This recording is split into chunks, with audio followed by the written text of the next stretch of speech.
চলে আসলাম ছোট্ট একটা ভিডিও করছি। দেখো আমি রাত্রে রান্না করছি, পটল আর আলু তরকারি করছি, মাখো মাখো হবে, রুটির পাতে খাবে। এদিকে দেখো টমেটো কেটে নিয়েছি, আর এটা পটল আলুর মধ্যে একটু পাঁচফোড়ন, পেঁয়াজ আর কাঁচা লঙ্কা দিয়ে ভাজা ভাজা করে নিয়েছি। ওর মধ্যে একটু নুন, হলুদ, একটু জিরে গুঁড়ো দিয়ে দিয়েছি। এটা হয়ে গেছে। এবার অল্প সামান্য জল দেব।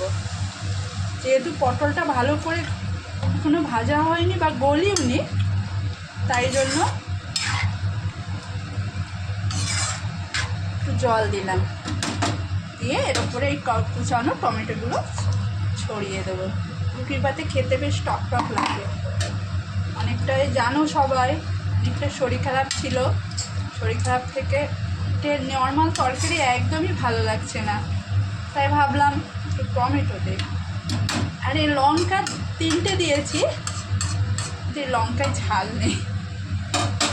রাতে তোমাদের রান্নার হয়ে গেছে? কমেন্ট করে জানিও, আর আমার পাশে থেকো, আর সাথেও থেকো, ভালোবাসা দিও।